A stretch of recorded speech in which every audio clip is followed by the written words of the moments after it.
After over 8 months of waiting, the Crimson Isle update has finally hit the Hypixel Skyblock servers. As a revamp to the late Blazing Fortress, the new island has changed Skyblock's progression forever, and has given the player base enough content to last 4 months.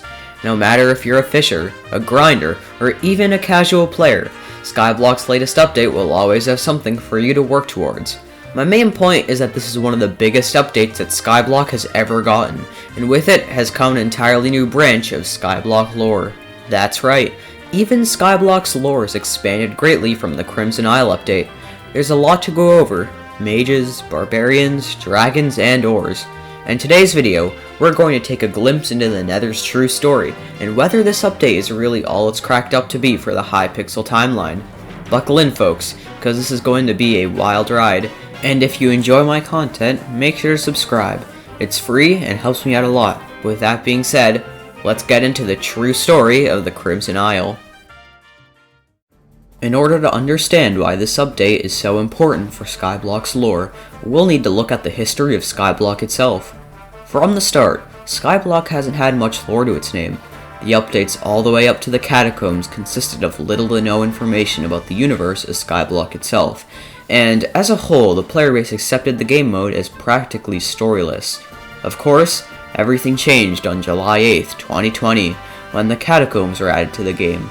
Skyblock's lore had finally bloomed through the use of dungeon journals and massive amounts of dialogue, and overall this represented a massive shift for the admin's mindset for lore in the game. For almost every update after the Catacombs, there has been some sense of lore or continuity throughout the Skyblock Islands. Whether it's a recurring structure or a certain block palette, the admins of Hypixel have recently been focusing more and more on the background information of the Skyblock universe. This is all culminated into today, where the Crimson Isle is based on many aspects of the Skyblock universe, and many mobs, items, and quests all deal with the consequences of previous events in the game's timeline. And yes, everything is connected. The tensions between the factions, the volcano, and even the shape of the island itself. All of it is linked together, but in order to see the full story, we'll have to go back to the beginning of history, before the Crimson Isle even existed.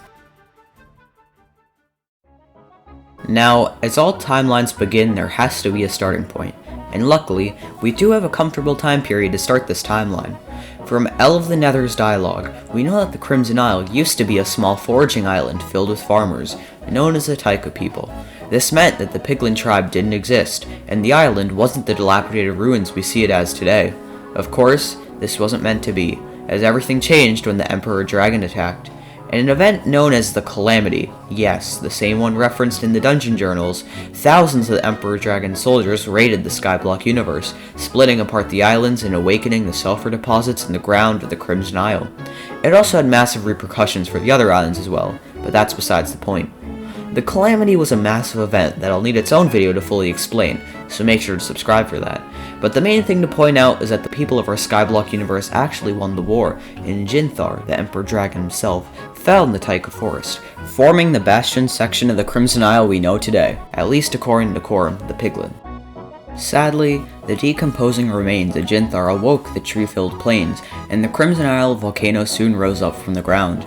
From there, eruptions of sulfur rocked the environment of the forest, slowly killing all the plants there in exchange for more hostile mobs. Really, the only reason we know this is due to the burning spiders, whose drops refer to sulfur's effects on the Crimson Isle environment. If anything, this shows that even singular items can reveal a lot about Skyblock's lore. You gotta give it up to the admins, they had a plot in mind when they designed this update. To get back on track, the Crimson Isle was slowly becoming a more and more dangerous place to live in. This especially was correct for the Taika peoples, who were all slowly losing their food supply to the abundance of sulfur throughout the island. Here's the thing, however, those farmers were pig farmers, and the sulfur is what turned the pigs into the piglins, and that is how the conflict of tribes arose. The farmers wanted their food back, and the piglins wanted to keep their freedom.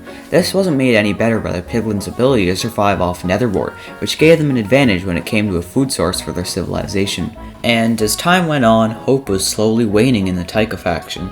The piglins were uniting together to make one last push against their oppressors, and the farmers were quickly losing their water supply. However, luckily for them, a hero emerged. Not much is known about them, but through Edalus, we do know that they turned the Taika people from farmers into a legion of mages. That singular hero brought simple magic into the Skyblock universe using the power of sulfur. Yes, that's right. The mages used the piglins' trick against them, and used sulfur to empower themselves. This brought the mage faction up to par with the newly formed barbarian faction, creating a stalemate throughout the Crimson Isle. Sulfur also quickly became one of the most powerful and rare resources on the island as the two factions tried to outperform each other technologically. Throughout the next few centuries, the mage faction learned to adapt to their new environment by inventing more advanced forms of magic. Teleportation and greater sulfur manipulation are on the list, but the biggest addition to the Taika peoples is the creation of the Mage Academy. First used as a cathedral, the building was made for the farmers to pray for good luck before the hero arrived, but with their newfound powers, the mages transformed the land into an area for mastering magic. The mages then created the Mage Association, which they then used to enforce and regulate the use of magic throughout the Skyblock Islands.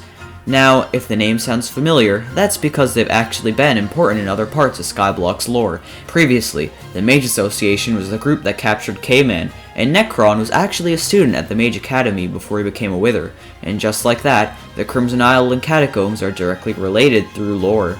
On the other hand, things remained consistent for the barbarians. A reliance on sulfur prevented them from fully expanding their civilization, and so the piglins just focused on staying alive and building up their own resources to keep their territory.